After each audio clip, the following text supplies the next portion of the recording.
Olá, aluna! Olá, aluno do 7º ano do estado de Pernambuco. Tudo bem com vocês? Eu espero que sim. Eu sou a professora Giselma Alves e vim trabalhar com vocês mais um conteúdo de língua portuguesa. E para a aula de hoje, que vai ter continuação, a gente vai trabalhar com variação linguística.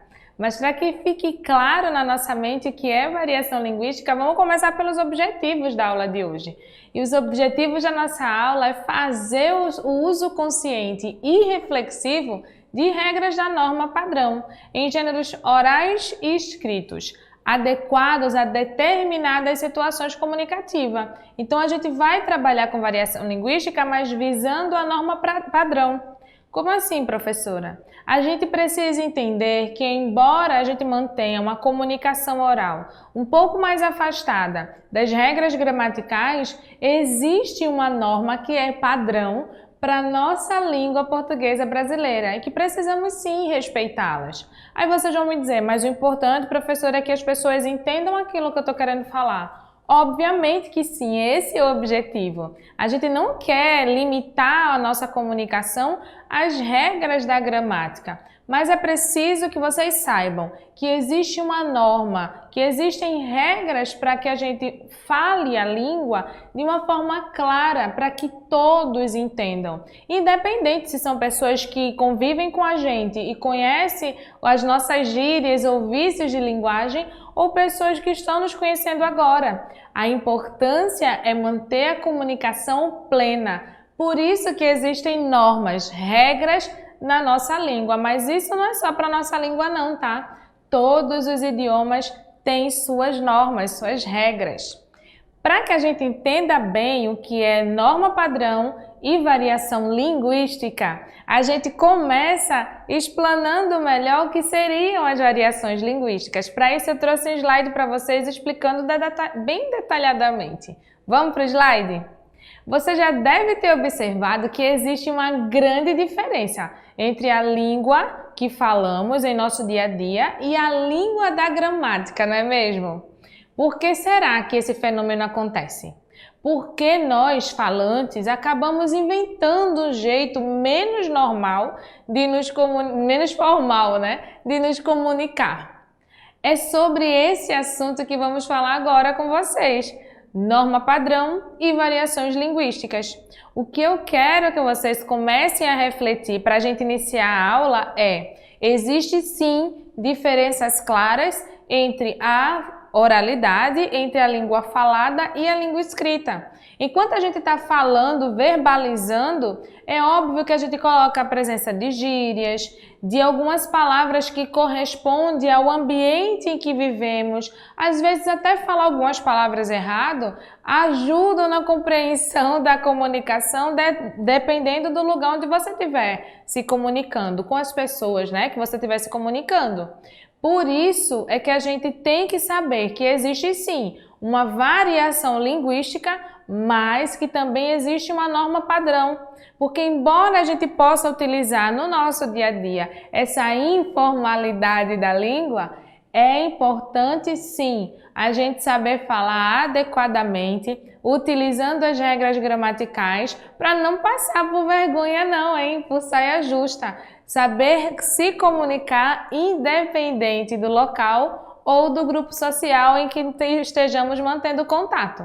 Então vamos lá. A linguagem verbal, ela é certamente uma forma de expressão mais eficaz.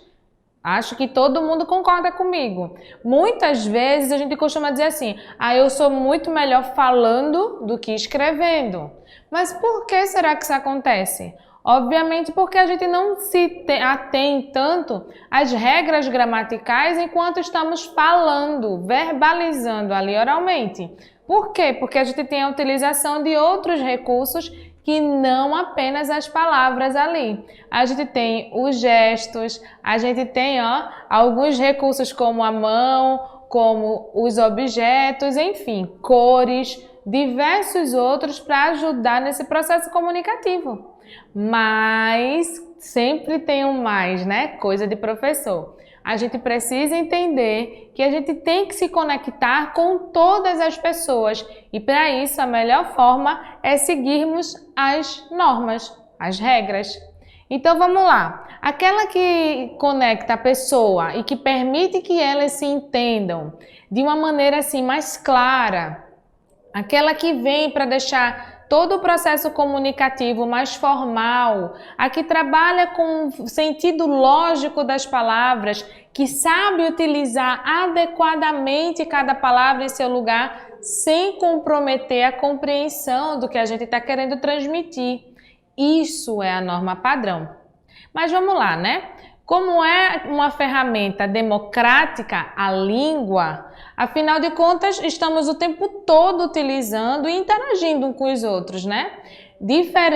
Com diferentes interlocutores se comunicam a todo tempo, ao longo do dia, e por isso é normal que eles comecem a utilizar linguagem que não é padronizada, como eu tinha dito a vocês. Mas cada indivíduo possui uma idiosincrasia e são vários os fenômenos sociais, históricos, culturais que indicam, né, que incidem no jeito dessas pessoas falarem nas suas comunidades linguísticas. O que é que eu estou querendo dizer com isso para vocês? Falando de uma maneira mais clara. Viu como fica complicado quando a gente começa a utilizar palavras que pertencem a nosso grupo social e não de uma forma mais abrangente? A gente sempre precisa dar uma pausinha ali para explicar algo a mais. Quando a gente utiliza a norma padrão, a gente se permite falar de uma maneira mais clara, objetiva e direta a todos os grupos. Mas quando a gente se atém muito a gírias e alguns costumes linguísticos do nosso grupo, como eu falei, pode ser social, pode ser econômico, pode ser cultural, a gente acaba se atrapalhando nesse processo comunicativo. São vários os interlocutores. Nós somos uns, vocês são outros, enfim. Para que a gente entenda melhor isso, vamos adentrar então na explicação do que seria a norma padrão. Olha o slide que eu trouxe para vocês. A norma padrão é indispensável e tão importante quanto as variações linguísticas. A norma padrão rege o idioma, ela aponta os caminhos e deve ser estudada na escola, para que assim todos tenham acesso às diferentes formas de pensar a língua. Se ao falarmos escolhemos um vocabulário coloquial, menos preocupado com as regras gramaticais, ao escrevermos devemos sim optar pela língua padrão, pois um texto repleto de expressões típicas pode não ser acessível para todos os tipos de leitores.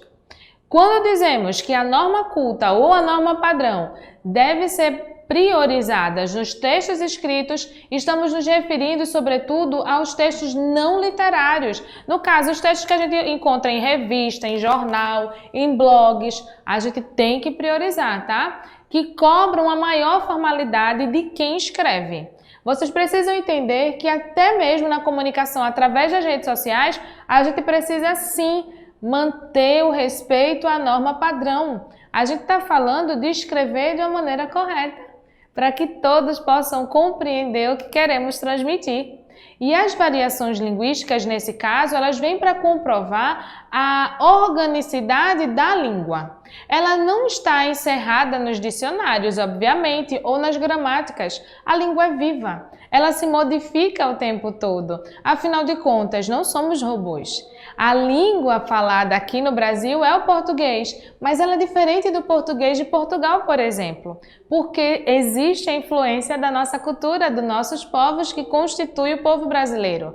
Por isso que a gente diz que a língua é algo orgânico. E a variação linguística, as variações linguísticas fazem parte de todas as línguas. A questão é, se a gente ficar colocando, inclusive na escrita, todas as variações que ocorrem não apenas no lugar onde eu vivo, mas com o passar do tempo, imagina só como vai ficar complicado a comunicação entre as pessoas, principalmente através de textos escritos.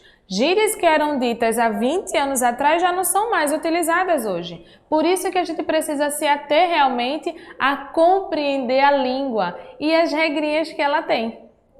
Na língua falada não se pode existir certo ou errado, obviamente. o mais importante é que as pessoas se entendam, que a comunicação ela seja feita de maneira eficiente. Você já observou que mesmo quem não domina as regras gramaticais é também capaz de elaborar um enunciado compreensível? Não já pensou nisso? Não já percebeu isso? Às vezes, quando a gente está conversando com uma criança de 5 anos que não teve ainda o estudo da gramática propriamente dito, ela consegue sim manter uma comunicação eficaz com a gente. Ela consegue transmitir os seus sentimentos, o que ela está pensando, o que ela deseja. E a gente entende com eficácia tudo isso. Mas então, se ela consegue, todos conseguem. Obviamente, a questão é, dependendo da situação, algumas pessoas não vão compreender algumas palavrinhas que você vai utilizar. Já pensou nisso? Depois eu vou trazer alguns exercícios para vocês, para que na prática vocês vejam como a regionalidade, os diversos lugares aqui no Brasil influenciam na língua e como esse processo que é tão eficaz acaba sendo comprometido. Mesmo não entendendo da sintaxe da língua, a gente tem que entender que somos capazes de colocar as palavras nos seus devidos lugares. É o que a gente chama da gramática intrínseca, aquela gramática natural que a gente aprende na prática. Afinal de contas, vocês nunca ouviram pessoas que dizem assim, vou fazer intercâmbio para aprender a falar tal idioma, porque a gente aprende melhor na prática. É a tão falada gramática intrínseca. A gente vai se comunicando e se apropriando da fala, mas algumas coisas acabam sendo comprometidas, né? Se a gente não tem o conhecimento geral, tanto de todas as palavras e seus significados, como também a utilização, a entonação adequada, a gente pode comprometer sim o processo comunicativo. Então vamos lá. Para que a gente possa ter uma ideia melhor de tudo isso, eu trouxe para vocês um exemplo, uma chargezinha em que a gente vai poder explanar um pouco mais o que seriam as variações linguísticas. Então vamos para o slide? Observa aqui esse texto que eu trouxe para vocês. A gente está vendo aqui, são 3 feirantes, né? Aí o primeiro grita, olha a tangerina. O segundo, olha a bergamota. E o terceiro, olha a mexerica. Se vocês repararem bem no desenho, nessa parte não verbal do texto, vocês vão verificar que eles estão apresentando a mesma fruta. Aqui, como será que a gente chama? Tangerina, bergamota e mexerica. Aqui em Pernambuco a gente chama de quê? De laranja cravo. A tão conhecida laranja cravo. Ela apresenta no tão grande Brasil diversas nomenclaturas populares que às vezes acaba confundindo a gente, falantes nativos da língua, do que é que se está falando ali no momento. Se a gente chegasse aqui oferecendo, você quer uma tangerina, ou você quer uma bergamota, ou você quer uma mexerica, acredito que algumas pessoas não saberiam de que fruta eu estaria falando, a não ser no momento em que eu apresentasse a fruta ali, ao vivo. Deu para entender como as variações linguísticas podem comprometer o enunciado, a comunicação? Por isso que a gente precisa realmente entender como a língua se comporta em diversas situações, como eu falei, socialmente, historicamente e culturalmente. Bora para a questão? Vamos ver na prática. Na imagem acima, é possível perceber que os feirantes anunciam a mesma fruta. Entretanto, eles usam vocabulários diferentes para representá-la. Portanto, que tipo de variação linguística pode ser identificada? Vamos pensar um pouco? A gente sabe que tangerina, bergamota, até laranja cravo é a mesma fruta, mas as palavras variam. Variam por quê? Letra A, por uma questão geográfica. Letra B, por uma questão social. Letra C, por uma questão histórica. Ou letra D, por uma questão de gênero. E aí, o que é que vocês acham? A resposta correta é geografia, por uma questão geográfica. O Brasil é imenso, tem o tamanho de um continente. Tem o tamanho do continente, vamos pensar. Não é maior do que o continente norte-americano, mas é tão grande que caberiam vários países da Europa, por exemplo, aqui dentro. Já parou para pensar nisso? Cada estado tem a sua maneira de se comunicar. Cada estado recebeu a influência de um povo diferente. Alguns receberam a influência maior dos indígenas, outros receberam a influência maior dos europeus. E esses europeus também variam, tá? Aqui no Brasil tem lugares que receberam mais povos holandeses, mais povos espanhóis, mais povos portugueses, enfim. Isso tudo acaba influenciando na nossa língua. E com o passar do tempo, deixa de ser uma influência histórica ou cultural e passa a ser uma influência geográfica. Cada lugar do Brasil pode ter uma maneira diferente para falar a mesma coisa. Isso é o que caracteriza a variação linguística. É a possibilidade que a gente tem de falar de diversas formas diferentes sobre a mesma coisa. A gente está falando só de quê? De laranja cravo. Outro exemplo que eu trouxe para vocês é um trecho do poema de Patativa do Assaré. Vamos fazer a leitura? O nome desse poema é Seu Doutor me conhece? É uma pergunta, estão vendo? Seu doutor, só me parece que o senhor não me conhece. Nunca soube quem eu sou. Nunca viu minha paisó, minha mulher, minha roça e os filhos que Deus me deu. Se não sabe, escute agora que vou contar minha história. Tenha bondade de ouvir. Eu sou a classe matuta, da classe que não desfruta das riquezas do Brasil. Fica claro pela escrita que a intenção do poeta realmente é transmitir, transcrever a linguagem oral para a escrita. Ele tem esse poder de transformar em arte, em poesia, a fala mais simples dos nossos brasileiros espalhados. Agora eu não vou dar mais dica, hein? Se a gente fala de uma maneira diferente, de região para região, eu pergunto a vocês, dentro do mesmo estado, será que pode haver também uma variação grande assim? Pensando nesse poema de Patativa do Assaré, que ele consegue transcrever, passar para a escrita a maneira como a gente se comunica.